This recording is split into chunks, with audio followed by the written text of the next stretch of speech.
Terima kasih Anda masih bersama kami di CNN Indonesia Newscast dan kali ini bersama dengan saya Reinhard Sirait. Majelis Ulama Indonesia tegaskan tidak mengenal zona merah, kuning, dan hijau dalam menetapkan boleh tidaknya sholat id di suatu kawasan. Sesuai fatwa MUI, sholat Idul Fitri boleh digelar di musola atau masjid atau di tanah lapang di masa pandemi selama kawasan itu dinyatakan terkendali atau bebas COVID-19 oleh pemerintah setempat. Kalau di situ pemegang otoritasnya mengatakan terkendali, maka salat Idul Fitri bisa digelar. Tapi kalau di kawasan itu tidak terkendali, maka tidak boleh. Itu sudah zona merah. Jadi diksi dalam fatwa kami itu tidak ada merah, kuning, hijau. Yang ada adalah terkendali dan tidak terkendali. Siapa pemutus terkendali dan tidak terkendali?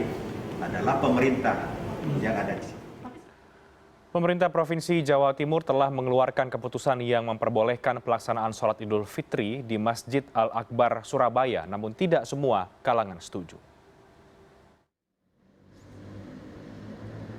Perkembangan COVID-19 tertanggal 16 Mei menyebutkan bahwa pasien terkonfirmasi corona di Kota Pahlawan mencapai 1.035 orang. Ini menjadikan seluruh wilayah Jawa Timur menjadi zona merah dan Surabaya di laman info COVID milik Pemprov Jatim warnanya pun sudah merah tua. Beredarnya surat dari Pemprov yang mengizinkan sholat id menjadi polemik tersendiri di saat pengetatan pembatasan sosial berskala besar PSBB tahap 2 yang makin ketat, namun di sisi lain dengan diizinkannya sholat id artinya membolehkan ribuan orang untuk berkumpul dalam waktu dan tempat yang sama. Meski protokol kesehatan di Masjid Al-Akbar Surabaya sangat ketat seperti cek suhu tubuh, masuk bilik desinfektan, jarak antar jamaah mencapai 2 meter dan didesain zigzag, namun jika sekitar 2.000 jamaah memadati masjid saat sholat id, dikhawatirkan akan mendatangkan masalah tersendiri. Pelaksanaan sholat id di Masjid Al-Akbar Surabaya masih belum fix, akan kita rapatkan dengan semua pihak, kita analisa, kita kaji, insya Allah Senin besok jam 2 siang akan kita rapatkan berbagai macam pihak, kemungkinan-kemungkinannya, alternatifnya dan sebagainya. Senada dengan Pemprov Jatim, Majelis Ulama Indonesia Jawa Timur mengamini diadakannya sholat id di Masjid Al-Akbar, meskipun tetap menekankan pentingnya standar kesehatan yang ketat agar tidak terjadi penularan COVID-19 di masjid. Kami sejak awal memang sangat mendukung, bukan karena sekarang, supaya sholat id itu diadakan, gitu ya. Dan kami menerjemahkan fatwa MUI dari pusat itu, fatwa nomor 14 tahun 2020 itu memang diserahkan kepada daerah, ya. Jadi kami sangat mendukung, ya. Silakan di Jawa Timur untuk mengadakan sholat id, tapi tentunya dengan protokol kesehatan. Namun pimpinan daerah Muhammadiyah Surabaya memiliki pendapat berbeda. Melalui sekretarisnya, Arif An, sangat menyayangkan keputusan tersebut. Di saat tren COVID yang terus naik di Surabaya akan sangat membahayakan jika membolehkan ribuan jamaah berkumpul. Dia menduga hal ini akan memperparah jumlah pasien COVID. Belum lagi apabila kebijakan ini ditiru ribuan masjid yang ada di Jawa Timur yang belum tentu memiliki standar kesehatan yang sama dengan Masjid Al-Akbar Surabaya. Sesuatu yang menurut kita sangat sesalkan. Keputusan gubernur yang disampaikan ke Masjid Akbar, walaupun itu ke Masjid Akbar, ya, tetapi itu menjadi efek yang luar biasa di kota Surabaya yang penyebaran COVID-19-nya itu luar biasa. Di Jawa Timur sendiri per tanggal 16 Mei, pasien positif telah mencapai 2.088. 1.580 diantaranya dirawat di rumah sakit, sedangkan yang sembuh 312 dan 196 dilaporkan meninggal dunia. Ganjar Wicaksono, Andreas Wicaksono, Surabaya, Jawa Timur. Ya, di tengah pandemi saat ini ada ironi yang terjadi di depan mata ketika maraknya kerumunan massa di sejumlah tempat seperti di pasar, di kantor, atau mungkin di bandar udara ataupun di bandara. Sebagian pihak menilai kerumunan yang terjadi akibat tidak tegasnya pemerintah dan juga wacana pelonggaran PSBB di sejumlah sektor. Sementara di sisi yang lain, kegiatan rumah ibadah masih dibatasi. Fenomena-fenomena ini kemudian memunculkan stigma ataupun kekhawatiran bahwa adanya disparitas soal ketegasan aturan yang kemudian telah dibuat. Dan benarkah demikian? Lalu seperti apa kemudian masyarakat harus menyikapi aturan yang ada saat ini? Dan benarkah bahwa ini ada ketidaktegasan dari pemerintah terhadap pelarangan dan juga kerumunan masyarakat di sejumlah tempat. Kita akan coba bahas pada malam hari ini bersama dengan beberapa narasumber yang sudah bergabung tentu di luar studio. Saya akan sapa terlebih dahulu dari tenaga ahli utama kepresidenan, ada Bang Dhani Amrul Ikhdan. Selamat malam Bang Dhani. Selamat malam, Baik. Bang Sirait. Assalamualaikum warahmatullahi wabarakatuh. Waalaikumsalam. Pemirsa CNN yang berbahagia. Baik, terima kasih Bang Dhani sudah bergabung bersama dengan kami pada malam hari ini. Kami juga akan menyapa lewat sambungan Skype ada Kiai Haji Khalil Nafis, juru bicara COVID-19 MUI atau Ketua Komisi Dakwah dan Pengembangan Masyarakat MUI. Selamat malam, Kiai Khalil. Selamat malam, Mas Renhat. Baik, Assalamualaikum. Assalamualaikum warahmatullahi wabarakatuh. Waalaikumsalam Kiai Khalil. Dan kami juga masih menunggu nanti terhubung dengan epidemiologi dari FKM Universitas Indonesia, Tri Yunis Miko Wahyono, tapi sampai saat ini belum bisa bergabung bersama dengan kami. Saya akan coba mulai diskusi pada malam hari ini langsung ke Kiai Khalil. Pak Kiai, bagaimana melihat soal aturan yang terjadi ya? Ini kemudian ketika kita tahu bahwa ada pernyataan yang disampaikan juga oleh MUI, oleh Sekjen MUI soal kemudian sepertinya ada tumpang tindih atau ada aturan yang pilah-pilih begitu soal membatasi kegiatan masyarakat. Di sisi lain kita lihat belakangan ini di tempat-tempat tertentu, di bandara udara, di pasar misalnya begitu ramai masyarakat, namun di sisi yang lain untuk kegiatan seperti di tempat-tempat ibadah ini masih dibatasi. Apakah Anda melihat ini satu hal yang masih wajar atau memang cenderung ada ketidaktegasan dari pemerintah atau aparat soal bagaimana membatasi kegiatan masyarakat di sejumlah tempat? Ya, saya ingin mengingatkan di MUI atau ulama itu perannya kepada pemberian norma hukum, nilai-nilai. Makanya dalam fatwa itu memberikan 3 alternatif di tempat yang sangat rawan, tentu kembali pada keterangan pemerintah dari para medis, ya kita lakukan physical distancing, protokol kesehatan. Di tempat yang sudah mulai pada pelonggaran kembali kepada pemerintah. Nah, kita berharap pemerintah jangan menjadi kayak MUI, kemana-mana mengeluarkan ayat dan hadis, sementara memfaktakan di norma hukum itu tidak secara ya, tegas, tidak dengan cara transparan. Contohnya beginilah, ketika kita melihat fenomena pasar itu full, kita lihat fenomena di jalanan sekarang macet kembali, sementara di rumah-rumah ibadah, kita pegangin agar kita bagaimana bisa memutus mata rantai penularan COVID-19 ini.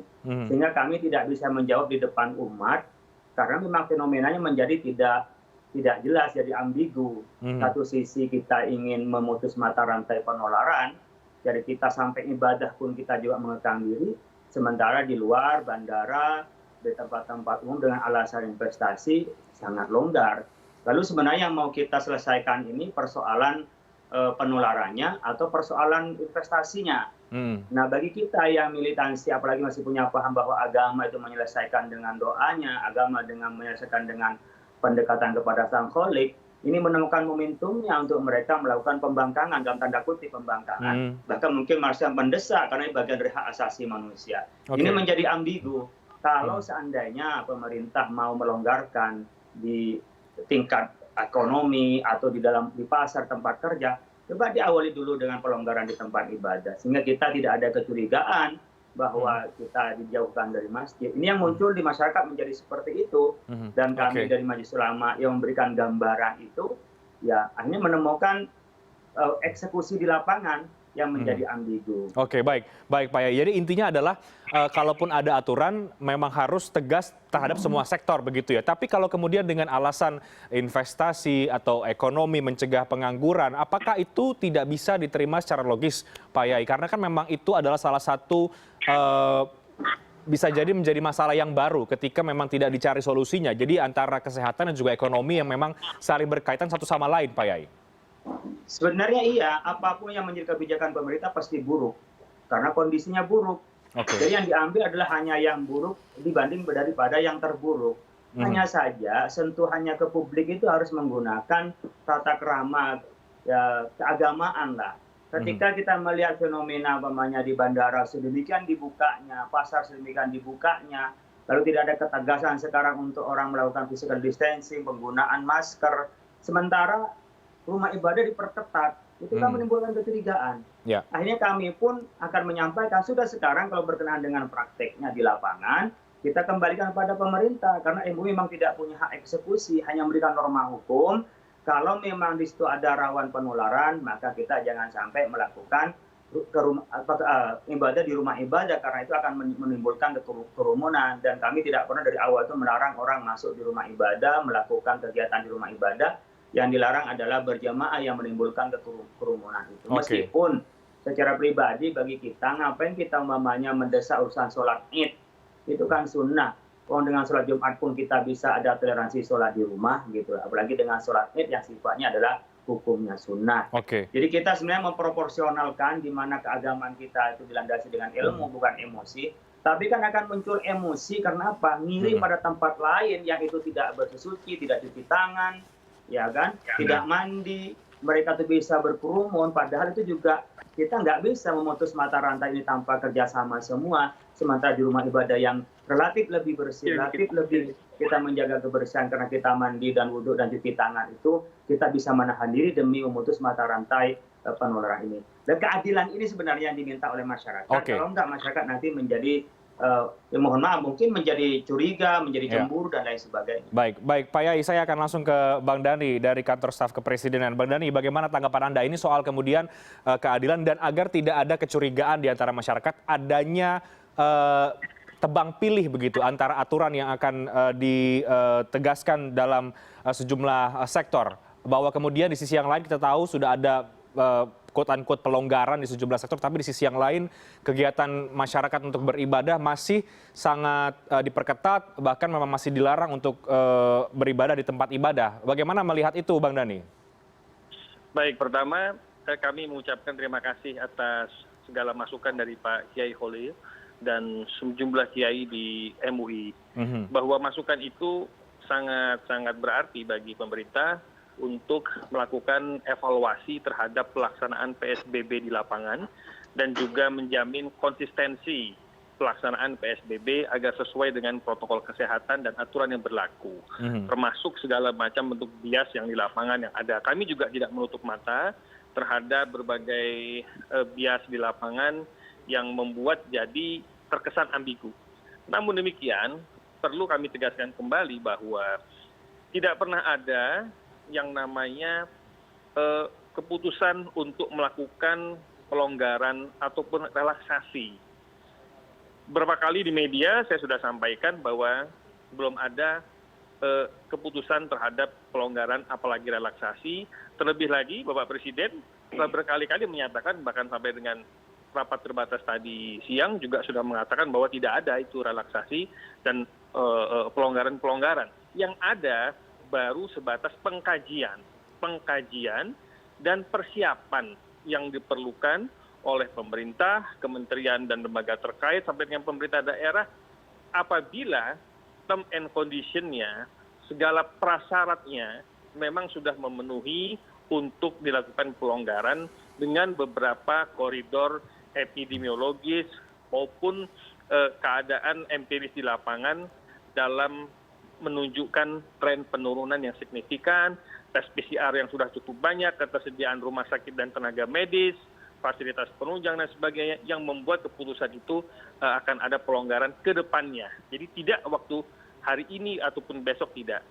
Semua dipersiapkan oleh pemerintah, skenario-skenario tersebut, baik dalam arti persiapan menuju kehidupan normal maupun apabila terjadi worst case ataupun gelombang kedua, itu semua harus dipersiapkan oleh pemerintah. Oke, baik. Nah, oleh karena itu segala macam bentuk evaluasi di lapangan itu kita juga mendengar berbagai bias yang ada, maka kita tingkatkan kualitas pemeriksaan di lapangan, kita juga menganalisa gap yang terjadi, kerjasama dengan pemerintah daerah dan tokoh-tokoh masyarakat sangat diperlukan. Oke. Nah, baik.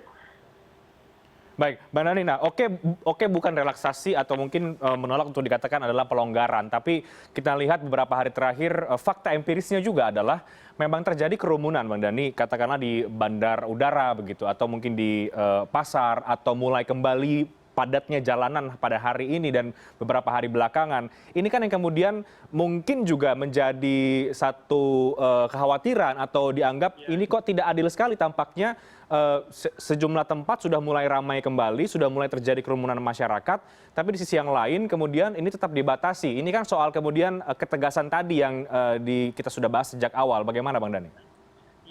Yang diperbolehkan itu adalah 7 sektor yang memang diperuntukkan bagi penanganan COVID-19 dan dengan segala macam persyaratan-persyaratan yang ada. Nah, beberapa waktu yang lalu di Airport Soekarno-Hatta memang sempat terjadi kerumunan calon penumpang yang akan berangkat dan itu sudah diklarifikasi dan diperbaiki oleh manajemen Angkasa Pura karena ada suatu proses tiketing dan pemeriksaan di sana yang pada waktu itu belum begitu baik dan beberapa hari terakhir ini juga sudah mengalami perbaikan dan tingkat antrian juga sudah di-manage dengan lebih baik lagi daripada yang sebelumnya sehingga kerumunan itu bisa diminimalisir. Nah, kemudian mengenai beberapa pusat-pusat keramaian ini juga kita lagi melihat karena keramaian itu kan ada magnetnya, Pak. Magnet itu kita melihat itu sumbernya apakah dari perkantoran ataukah dari transportasi publik atau dari seperti apa. Ini gugus tugas dan pemerintah provinsi juga sudah menginventarisasi di mana permasalahannya. Tapi yang jelas, Mas, perlu kita yakinkan kepada masyarakat bahwa kalau kita ingin menang COVID, itu ada rumus ya, Pak. Menang COVID itu rumusnya adalah MC ya, menang COVID sama dengan implementasi PSBB plus disiplin diri plus support ekonomi. Dan itu harus berjalan secara simultan dan bersama-sama. Tidak bisa satu sama lain terpisahkan. Nah, ini yang perlu kita sosialisasikan kepada masyarakat dan aparat juga di lapangan juga sudah diminta oleh Presiden untuk meningkatkan kedisiplinan, meningkatkan pengawasan dan memberikan sanksi sesuai dengan aturan dan pedoman yang berlaku apabila ada pelanggaran-pelanggaran di lapangan. Jadi kita juga melihat berbagai dinamika di lapangan dan bias itu. Oke, dan sudah tersambung dengan kami juga bergabung dalam diskusi ini sudah ada Pak Triunis Miko Wahyono, epidemiolog dari FKM Universitas Indonesia. Selamat malam Pak Miko. Selamat malam. Baik, Pak Miko tadi sudah mendengar ya percakapan sejak awal dan kita harus jeda dulu Pak Miko. Nanti saya akan ke Anda untuk membahas soal kalau kita bicara soal rumus menang COVID itu apa yang tadi sempat disinggung oleh Bang Dhani juga. Apakah kemudian situasi kita hari ini kita sudah menuju ke arah untuk menang melawan COVID? Apalagi kita lihat ada sejumlah kerumunan masyarakat yang kembali terjadi. Nah ini melihat fakta-fakta ini bagaimana Anda melihat potensi kita untuk bisa betul-betul bebas dari COVID-19? Kami akan bahas usai jeda berikut. Kami akan segera kembali sesaat lagi.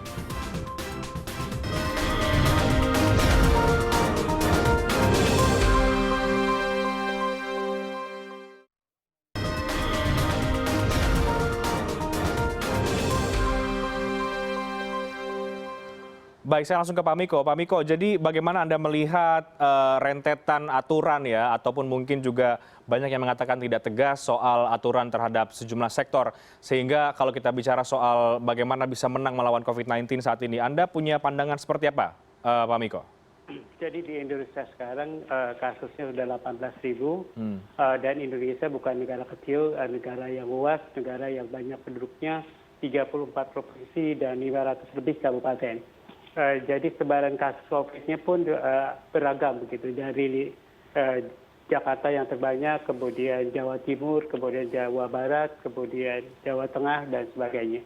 Nah, terus harusnya menurut saya setiap provinsi diperlakukan berbeda begitu. Jadi harusnya provinsi yang jumlah pasien COVID-nya sedikit seperti NTT, kemudian NTB, Bali, kemudian ditreat berbeda dengan provinsi-provinsi yang banyak pasien COVID-nya begitu. Jadi seperti Jakarta, kemudian Jawa Timur. Kunci untuk menang melawan COVID saya sangat berbeda dengan Pak Dhani begitu. Kalau Pak Dhani itu menang melawan COVID-nya dengan tambah ekonomi. Kalau saya kuncinya adalah deteksi. Sekarang deteksi di Indonesia sudah cukup bagus. Begitu 500 pasien sehari begitu yang positif dapat deteksi. Kemudian harusnya ini berlaku di setiap provinsi. Jadi kalau mereka bisa mendeteksi kasus baik yang masuk dari Jakarta maupun masuk dari provinsi lain dideteksi, kemudian bisa tahu mana yang sakit, mana yang tidak sakit. Kemudian yang pendatang dari jalan raya ke jalan laut kayak begitu, dia dapat mendeteksi. Kemudian di daerahnya atau di provinsi dia dapat deteksi, maka setiap provinsi harusnya mampu melakukan itu, satu, deteksi. Kedua adalah isolasi kasus. Setiap kasus yang diisolasi harus diisolasi begitu. Mau di rumah, mau di rumah sakit, maka isolasi mandiri ini harus diawasi begitu. Jadi harus benar-benar diawasi supaya tidak ada penularan begitu. Ketiga adalah kontak tracing begitu. Kontak tracing, semua yang kontak terhadap kasus itu harus ditanyakan, kemudian harus di tracing, kemudian harus diisolasi begitu. Oke. Sampai dia positif atau tidak. PSBB atau social distancing adalah tambahan. Keberhasilannya harus ada indikatornya untuk memantau itu. Itu yang kelima. Oke, baik Pak Miko, melihat belakangan ini ada banyak sekali kerumunan yang terjadi di sejumlah tempat, baik itu mungkin di pasar atau sejumlah masyarakat yang masih ingin tetap beribadah di tempat ibadah atau di bandar udara. Anda membaca fenomena ini seperti apa? Apakah memang ini mempersulit keadaan kalau memang itu terus tidak ditegaskan aturannya atau bagaimana? Itu adalah salah satu indikator dari social distancing. Begitu ada kerumunan, begitu itu social distancingnya atau PSBB-nya gagal begitu. Jadi harusnya bukan hanya itu saja begitu. Orang yang hanya di rumah dipantau berapa persen yang bekerja di rumah, kemudian hanya di rumah, kemudian berapa persen transportasi berjalan, kemudian beberapa persen kerumunan yang terjadi begitu. Jadi itu harus dipantau di dalam PSBB. Kalau enggak dipantau, kita nggak tahu keberhasilan PSBB begitu. Oke, baik. Saya ke Bang Dhani. Sebelum nanti saya akan ke Pak Yai lagi, karena Bang Dhani terbatas waktunya. Saya langsung saja, Bang Dhani. Jadi kalau kita bicara soal bagaimana kegiatan masyarakat di tempat ibadah, apakah ada rencana untuk kemudian membuka kembali ruang-ruang tempat-tempat peribadatan seiring dengan sudah mulai ramainya akhirnya masyarakat ke sejumlah tempat, ke pasar dan sebagainya? Ya, tentu dalam koridor sudut pandang pemerintah, karena kita concern kepada implementasi PSBB dan juga evaluasi yang harus dilakukan dalam pelaksanaan SPBB di provinsi dan kabupaten yang sudah menetapkan PSBB, tentu segala macam bentuk penyesuaian-penyesuaian di lapangan, kita dalam koridor mengevaluasi efektivitas pelaksanaan di lapangan dan juga kemungkinan-kemungkinan terjadi risiko-risiko yang ditimbulkan, termasuk di tempat peribadatan. Namun kita juga yakin dan percaya bahwa pemerintah daerah pasti sudah memikirkan mitigasi-mitigasinya, dari yang kecil sampai yang terbesar. Dan MUI kan sudah menyatakan, asalkan bisa terkendali, pemerintah daerah bisa menetapkan bahwa daerah tersebut terkendali. Nah, kata-kata terkendali itu kan tentu harus dilihat dalam skup yang lebih wise, juga dalam skup yang lebih luas, dalam tinjauan berbagai disiplin ilmu, khususnya ilmu epidemiologis dan juga ilmu manajemen risiko. Nah, oleh karena itu tentu pemerintah mengharapkan agar kita semua kembali kepada protokol kesehatan, kepada implementasi PSBB, dan bisa memitigasi risiko sampai dengan risiko yang lebih besar. Kira-kira message-nya seperti itu, Pak. Oke, baik. Saya ke Pak Yai Holil dulu. Pak Yai, ada yang ingin Anda tanggapi? Pak Yai, silakan. Iya, saya mengapresiasi kepada IPK dari pemerintah, ya Pak Dhani, dan tadi juga dari Pak Miko sudah jelaskan berkenaan dengan kita memantau orang-orang yang berada di rumah maupun orang yang keluar rumah. Nah, kalau kita membebaskan sekian orang-orang untuk bergerak, apalagi kita masih mendengar, mencium tentang seperti halnya orang yang bisa melakukan perjalanan dengan surat, itu tingkat kedisiplinnya juga masih belum bisa terpenuhi. Dan fenomenanya sekarang di bawah ini kita sudah menemukan orang berkerumun dengan di berbagai sektornya. Ini sebenarnya yang kami minta adalah ketegasan pemerintah untuk melakukan PSBB biar kita satu arah gitu loh. Meskipun kita memang memberikan kelonggaran ketika memang dibuka ya dibuka semua, kalau memang ditutup semua. Sehingga masyarakat itu bisa mudah dikendalikan karena dianggap di dalam tindakan yang adil. Tapi kalau ada satu yang diperketat, sementara yang di aspek lain dilonggarkan, sehingga nanti masyarakat itu sulit untuk dikendalikan karena merasakan ada ketidakadilan. Meskipun kita sama-sama tahu ini sama-sama membahayakan kepada kita. Nah, oleh karena itu mari kita satu langkah, mana yang memang harus didisiplinkan dan mana yang memang tidak. Ya contohlah, yang jelas tadi saya dengar beritanya juga di CNN Indonesia, seperti di Pasar Tanah Abang, di jalanan juga kita sudah penuh. Gimana sekarang pemantauan yang awal ketat, orang yang tidak pakai masker itu dicegat, lalu diberi masker. Itu sekarang kan bebas begitu saja, tidak ada kendali apa-apa. Orang yang jualan nutup jalan seperti di pasar-pasar, pasar kaget, itu sekarang kayak bebas begitu saja. Nah, gimana kalau itu orang yang di pasar berkeringat aja bisa, terus kita masjid mau kita batasi meskipun di area yang rawan. Nah, saya setuju dengan Pak Miko, gimana kita bisa memitigasi risiko ini dan bisa juga kita memutus mata rantai. Ya, tentu dengan kajian medisnya dan juga kajian di berbagai sektornya juga termasuk ekonominya juga. Oke, baik. Bang Dhani, terakhir dari Anda tanggapan bagaimana? Halo? Ya, silakan Bang Dhani, ada tanggapan ini soal kemudian evaluasi lagi-lagi implementasi PSBB kalau sudah ada kerumunan, artinya kalau tadi Pak Miko katakan PSBB bisa dikatakan gagal sebetulnya. Sebetulnya kalau dibilang gagal kan PSBB itu kan berlaku per wilayah ya, per daerah. Dan per daerah itu dievaluasi berdasarkan indikator-indikator karakteristik masyarakat dan implementasi dari PSBB di sana. Jadi itu semua ada alat ukurnya, Pak. Di DKI saya dikatakan berhasil.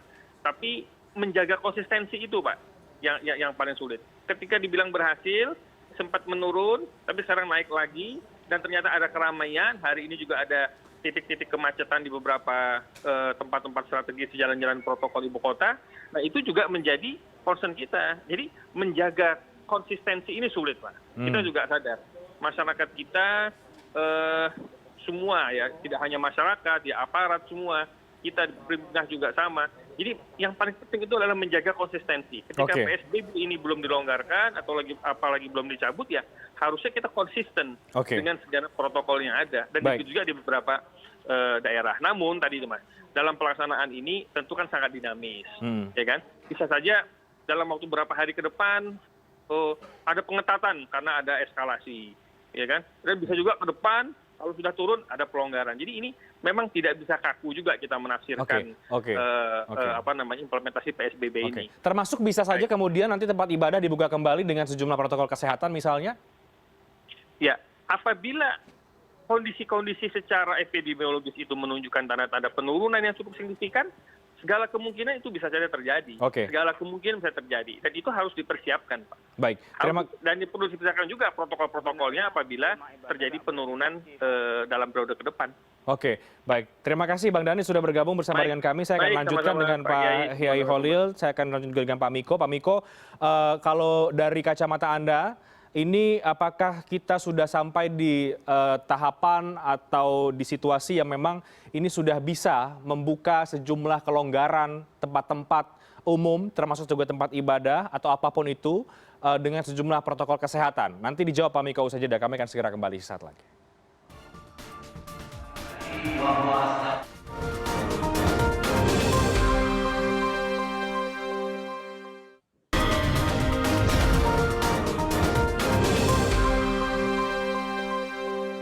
Baik, Anda kembali di CNN Indonesia Newscast. Saya akan lanjutkan dengan Pak Miko di ujung telepon. Pak Miko, dalam situasi kalau kita bicara soal implementasi aturan, soal pelanggaran dan lain sebagainya, dalam situasi wabah seperti ini, Pak Miko, seberapa bahaya ketika pemerintah tidak tegas terhadap semua aturan yang telah dibuat dalam situasi wabah yang tengah kita hadapi saat ini?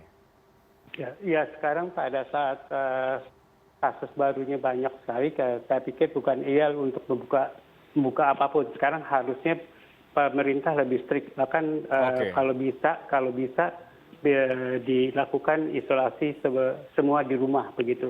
Ya, kalau yang pergi itu harus dengan surat tugas begitu. Jadi bisa di screening sekarang, apalagi di Jakarta begitu. Implementasi ini tidak sama di semua provinsi. Kalau Jakarta menurut saya lakukan se-strict mungkin, baik mungkin, sehingga keluar hanya yang punya keperluan dengan surat tugas. Jakarta ya. Kemudian di provinsi lain ya tentu akan berbeda begitu implementasi PSBB-nya begitu. Tidak se-strict di Jakarta begitu. Jadi kalau di provinsi lain ya akan terjadi berbeda begitu. Jadi kalau menurut saya semua provinsi diberlakukan berbeda sesuai dengan jumlah kasusnya. Kalau kasus minimal, kalau sudah kasus minimal 0 aja itu, kalau 0 amal dalam seminggu atau 2 minggu. Kemudian kalau kasus minimal 112 juga aman. Kemudian kalau Jakarta mungkin nggak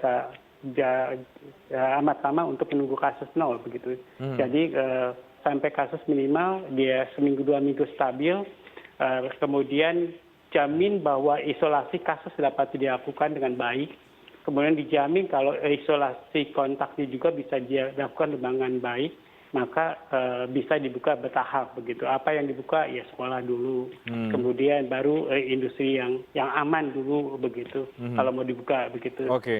Ya, jadi kira-kira begitu. Baik, Pak Miko, yang jelas saat ini di beberapa pemberitaan ya, mungkin masyarakat juga sudah mulai mendapatkan informasi bahwa ada skenario membuka pusat perbelanjaan di awal bulan Juni atau membuka kembali kegiatan belajar mengajar.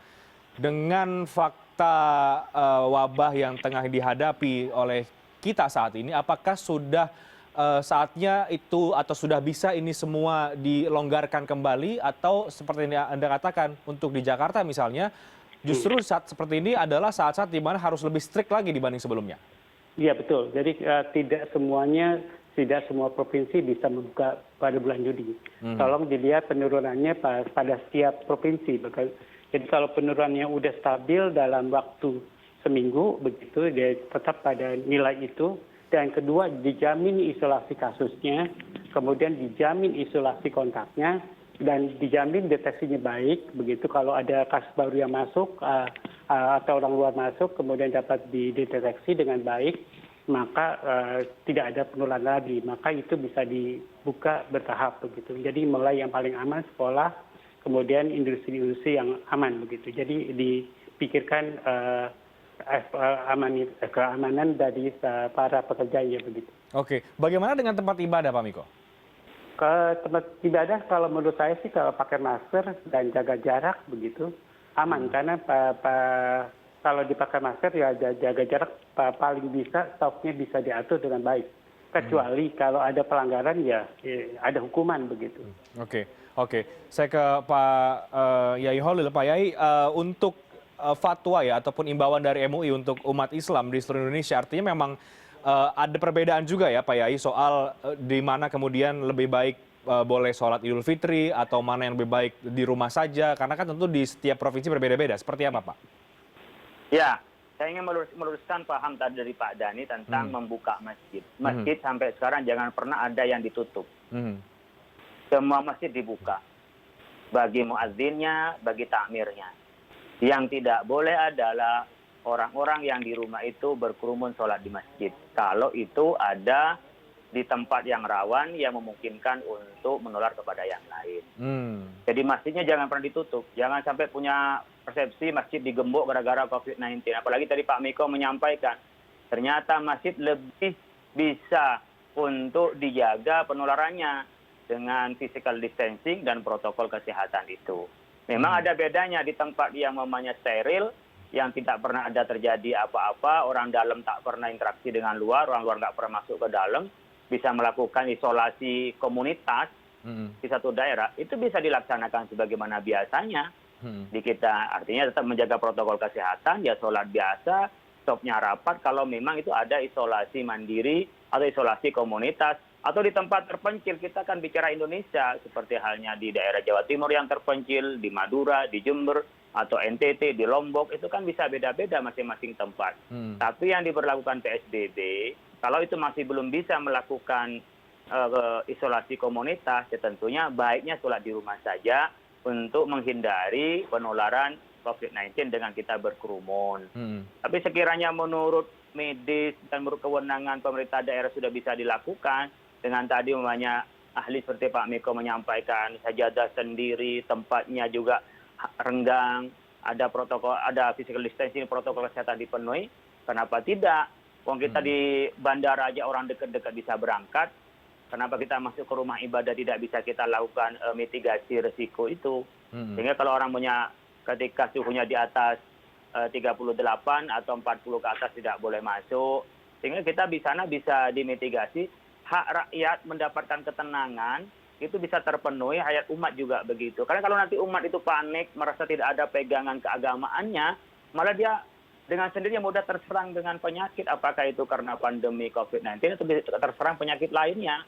Karena panik itu adalah awal dari masuknya penyakit.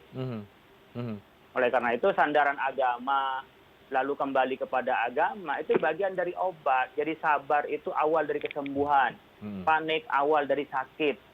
Nah, itulah yang harus kita pecahkan, tidak hanya semata-mata hanya persoalan ya medis saja, tapi ada aspek psikologis masyarakat yang harus dibimbing. Dan sekarang melihat fenomena masyarakat nahan diri ke masjid di tempat mereka yang paling mereka rindukan, bahkan mungkin berani mati, sebagian paham itu demi dia datang ke masjid, tiba-tiba mendapatkan di luar yang longgar. Meskipun tidak dilonggarkan, tapi sudah tidak disiplin lagi penegakan hukumnya. Apalagi meskipun tidak diputuskan, isunya sudah berdamai dengan COVID, lalu kita diberikan nanti relaksasi, dibukanya sebagainya. Kenapa yang tempat di mana kita bisa berlindung dan kita bisa menguatkan batin kita, malah kita tidak diberi kelonggaran? Akhirnya begitu masyarakat, meskipun kami menahannya kalau itu sekiranya secara menurut ahli akan menularkan kepada yang lain. Oke, Pak Yai, jadi sebetulnya apa yang Anda harapkan? Apakah memang lebih baik tempat ibadah juga sudah mulai diperbolehkan untuk masyarakat datang dengan sejumlah protokol kesehatan atau dengan sejumlah penyesuaian-penyesuaian, atau memang lebih baik tahan dulu dan ikut mematuhi aturan-aturan yang sudah dibuat, meskipun di sisi yang lain, di sektor yang lain sudah banyak yang aturan-aturan itu akhirnya tidak tegas untuk diterapkan? Kalau saya berpikir sebagaimana fatwa di MUI nomor 14 tahun 2020, di area PSBB yang di situ tidak kita bisa melakukan isolasi komunitas, maka seluruhnya lebih baik di rumah saja. Dan tapi masjid tetap ramai. Imam rawatibnya tetap ngimamin, dengan di belakangnya mungkin jadi makmum itu marbotnya saja atau takmir saja. Nanti di guidance dari masjid, orang ngaji di rumah masing-masing. Di area yang tidak diperlakukan PSBB, lalu di tempat itu menurut medis, menurut kewenangan itu bisa dilakukan dan bisa mitigasi risikonya, ya sholat sebagaimana mestinya, ke masjid sebagaimana mestinya, tetap dengan mengikuti protokol kesehatan. Sehingga kita lebih bijak ketika kita juga membatasi di PSBB itu untuk tidak ke masjid karena memang mau menolak atau mau memutus mata rantai penularan. Begitu juga saya berharap tempat-tempat keramaian yang menimbulkan kerumunan, disitulah harus ditindak dengan tegas. Bagaimana kami ke tempat ibadah pun kami tidak datang gitu. Jadi memang yang tentu harus disoroti adalah ketegasannya tadi itu ya Pak Yai, ketegasan untuk soal ketegasan terhadap aturannya. Jadi untuk semua lini ini berlaku, begitu maksud Anda? Lah iya, jadi kan tadi lihat situasi, kondisi naik turun kan tidak begitu. Secara ilmiah dan menurut orang yang bisa dipersuadi Pak Miko tadi sampaikan, kita harus diperketat. Loh kok malah sekarang diperlonggar gitu loh. Meskipun keputusannya tidak berubah, tapi pelaksanaannya sudah berubah. Oke. Baik, Pak Miko, terakhir dari Anda, apa yang ingin Anda sampaikan Pak Miko terakhir ketika melihat sudah muncul kembali kerumunan masyarakat, aktivitas juga mungkin perlahan-perlahan sudah mulai kembali ke normal meskipun dengan new normal, sementara kita lihat kurvanya juga masih fluktuatif atau bahkan yang positif juga masih bertambah, kasusnya cukup banyak. Ya, jadi saya minta membedakan antara provinsi yang banyak kasusnya dengan provinsi yang sedikit. Juga kabupaten yang banyak dengan kabupaten yang sedikit. Jadi kabupaten yang melaksanakan PSBB dengan provinsi yang melaksanakan PSBB yang dengan kabupaten yang melaksanakan PSBB dan tidak begitu. Jadi tolong juga dibedakan antara kabupaten yang tidak ada kasusnya, yang ada kasusnya sedikit dan kasusnya banyak begitu. Jadi kalau ada perlakuan, harusnya ada perlakuan antara kabupaten yang nggak ada kasusnya, kemudian kabupaten yang sedikit kasusnya, kabupaten yang banyak kasusnya begitu. Jadi harusnya gugus tugas provinsi concern terhadap kabupaten-kabupatennya tadi begitu, yang ada, yang nggak ada begitu. Nah kemudian pelaksanaan kerumunan tadi harusnya yang pasti harusnya satu, pakai masker itu harus dilakukan dimanapun. Kemudian jaga jarak harus dilakukan dimanapun.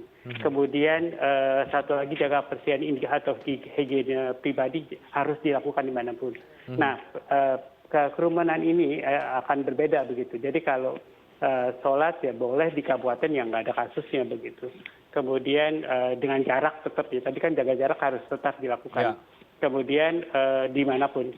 Kemudian yang melaksanakan PSBB ya tidak boleh melakukan kerumunan itu berarti menjadi hambatan dalam transmisi COVID-19 gitu. Jadi di provinsi atau kabupaten yang melaksanakan PSBB tidak boleh ada kerumunan. Oke. Kira-kira gitu. Oke, katakanlah di Jabodetabek, evaluasi Anda soal PSBB sejauh ini, Pak Miko. Iya, jadi karena nggak ada indikatornya ini hanya kesan pribadi. Ya, yang di rumah itu paling ada 60% gitu. Kemudian ke jalan-jalan berkurang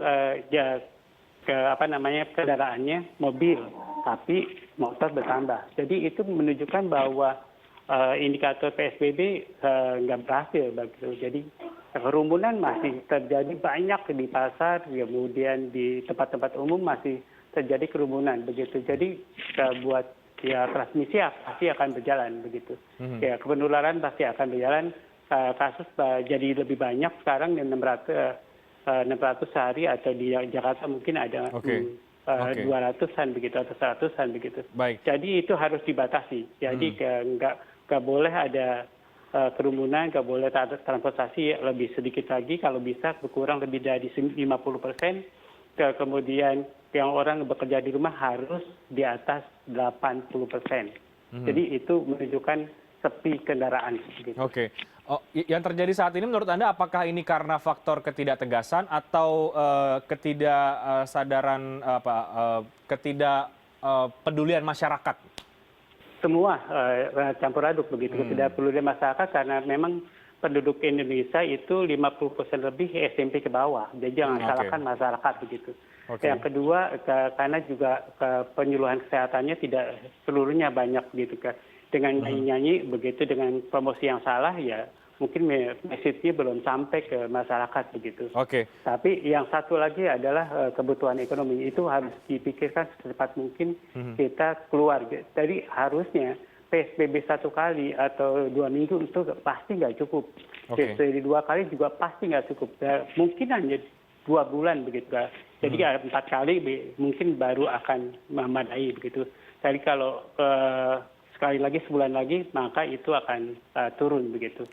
Kalau PSBB-nya indikatornya dipantau begitu. Baik, saya terakhir ke Pak Yai Holil. Pak Yai, apa yang ingin disampaikan kepada umat Islam, terutama ini menjelang Idul Fitri, di mana ada kerinduan yang begitu besar untuk sholat di masjid misalnya, tapi di sisi lain juga ada aturan yang harus dipatuhi bersama. Seperti apa kemudian semuanya harus menyikapi situasi yang sulit seperti ini?